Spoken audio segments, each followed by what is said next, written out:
Trevor Whalen. It's a classic American tradition, but it's a big event for the city of Shelby. This is huge for Shelby, and I think that's one reason everybody wants to jump on board and be a part of it. It is the American Legion World Series, but behind the scenes, volunteers are working around the clock.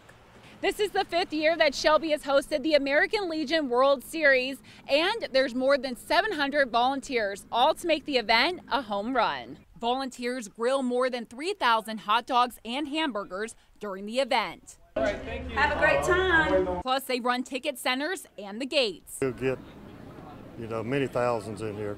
It's a great job. It's that Southern hospitality that has teams like this one from Hawaii loving Shelby. All the volunteers work hard to provide for us as 19-year-olds, 18-year-olds. One of the toughest jobs, waking up early and leaving late, keeping the field ready to play on for the teams. We are out here extremely late at night after the games are over, prepping the field for the next day. For volunteers like JJ Ganunzo, the support is what has him coming back to volunteer for more than 40 years. We have 300 people waiting to get in when the gates are open. I mean, it's, amazing. JJ is a favorite among the volunteers and teams. He is known to put a smile on everyone's face because he loves to rap.